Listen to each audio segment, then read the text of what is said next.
क्या आपने कभी महसूस किया है कि एक ही दिन में जीवन आपको आकाश की ऊंचाइयों तक भी ले जाता है और उसी दिन गहराई में भी पटक देता है?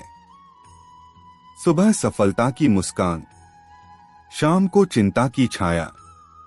अगर सुख स्थायी नहीं है और दुख भी स्थायी नहीं है तो स्थायी क्या है?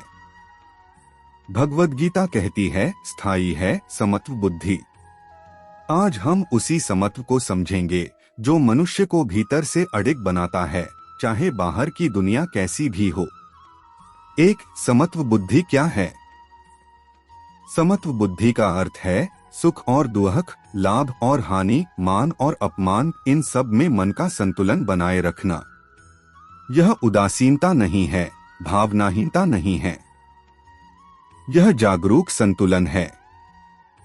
गीता का संदेश सीधा है, जीवन की परिस्थितियां बदलती रहेंगी पर तुम्हारा विवेक नहीं बदलना चाहिए। जो व्यक्ति हर परिस्थिति में विवेक से निर्णय लेता है वही वास्तव में स्वतंत्र है, क्योंकि वह परिस्थितियों का दास नहीं, उनका साक्षी बन जाता है। दो, सुख दुख का असली स्वरूप। हम अक्सर सुख को पकड़ना चाहते हैं और दुख से भागना चाहते हैं, पर गीता कहती है दोनों ही अस्थायी हैं। आज जो सुख है वह कल स्मृति बन सकता है, आज जो दुख है वह कल सीख बन सकता है। समस्या सुख या दुख नहीं है, समस्या है हमारी आसक्ति।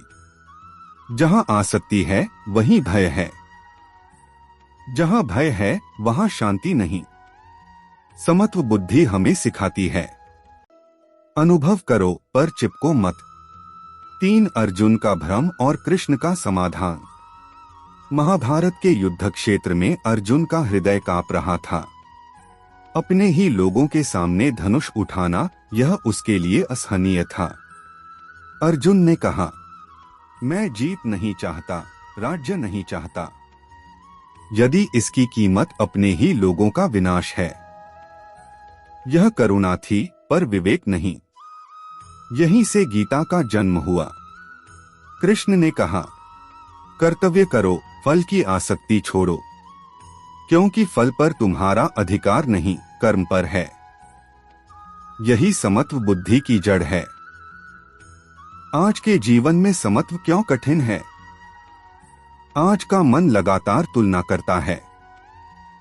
सोशल मीडिया, समाज, अपेक्षाएं सब मन को अस्थिर बनाते हैं। कोई आगे निकल जाए तो ईर्ष्या, कोई पीछे रह जाए तो अहंकार। समत्व बुद्धि इन दोनों से मुक्त करती है। यह सिखाती है, हर व्यक्ति की यात्रा अलग है।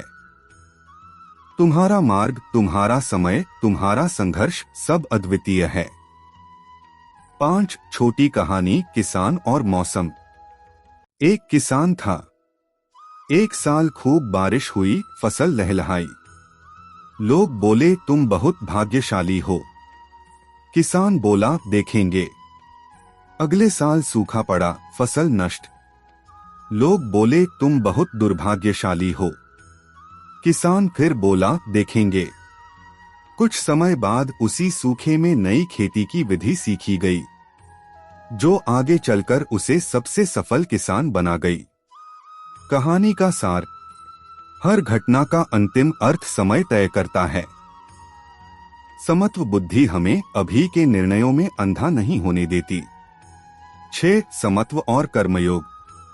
कर्मयोग का मूल है, काम पूरी निष्ठा से करो, पर परिणाम को ईश्वर पर छोड़ दो।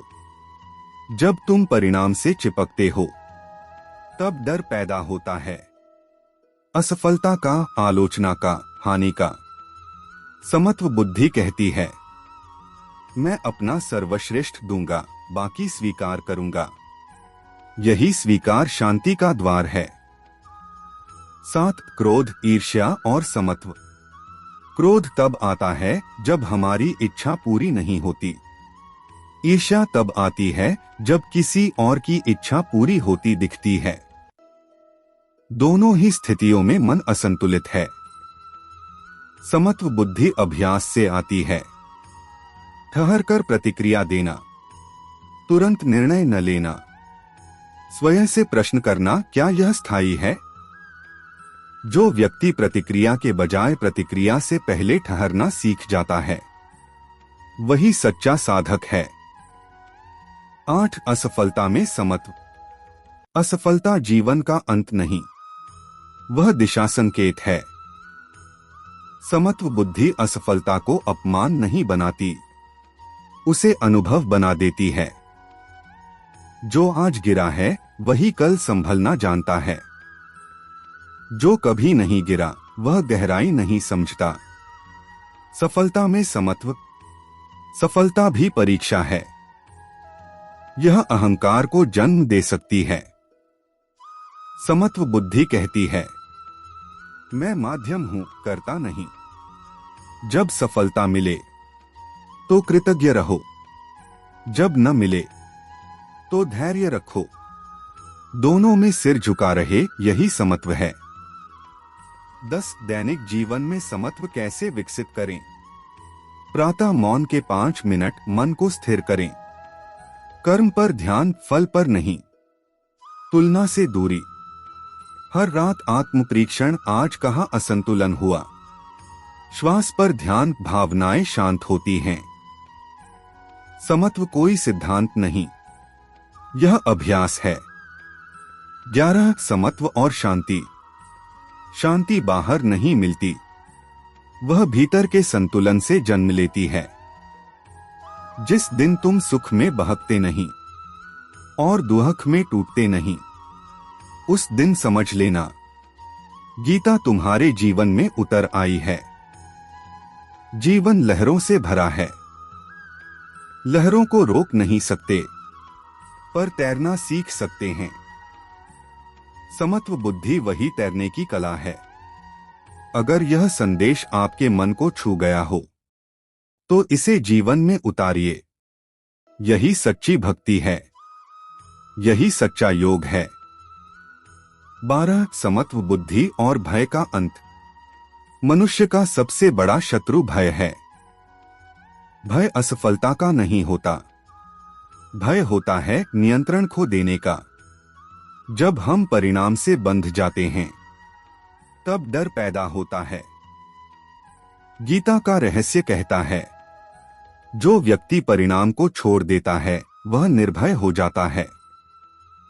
समत्व बुद्धि भय को जड़ से काट देती है, क्योंकि अब खोने के लिए कुछ नहीं बचता। 13 अपमान और आलोचना में समत्व। लोग प्रशंसा करें, मन फूल जाता है। लोग आलोचना करें, मन टूट जाता है।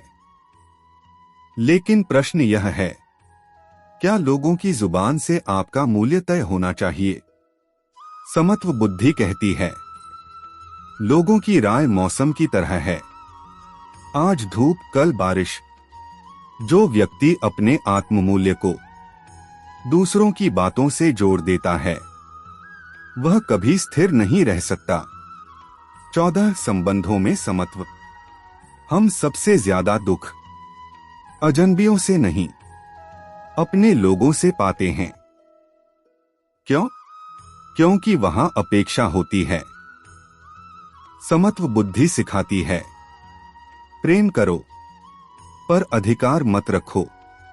जहां अधिकार है वहां पीड़ा है, जहां स्वीकार है वहां शांति है।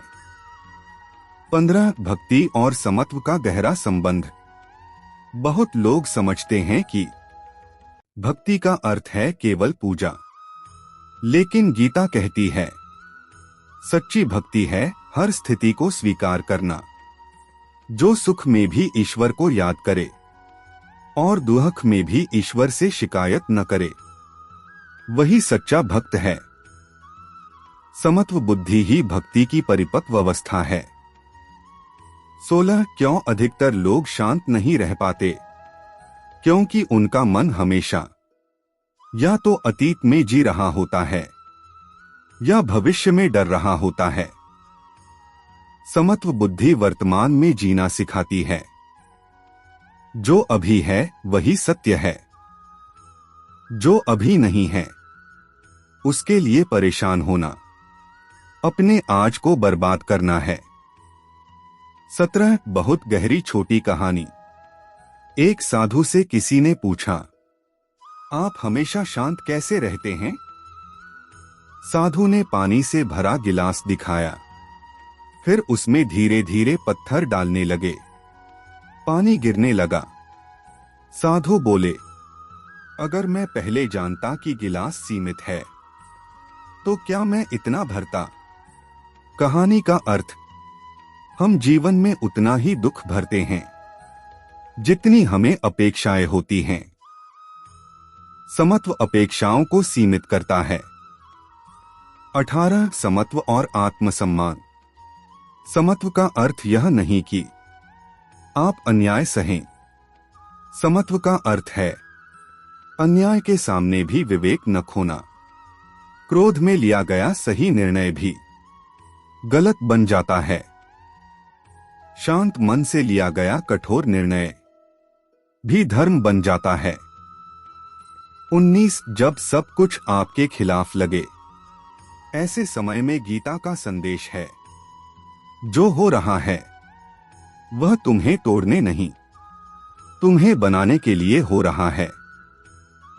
समत्व बुद्धि उस समय आपका सबसे बड़ा कवच बनती है। 20 जीवन का अंतिम सत्य।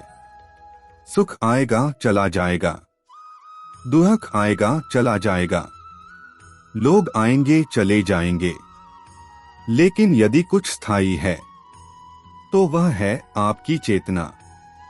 जो इसे समझ गया वह संसार में रहते हुए भी बंधन से मुक्त हो गया। अगर आप हर परिस्थिति में खुद को स्थिर रख सकते हैं तो समझ लीजिए आप हार नहीं सकते, क्योंकि जिसने मन जीत लिया उसने संसार जीत लिया। यही भगवद गीता का अमर संदेश है। यही समत्व बुद्धि है। यही सच्ची शांति है।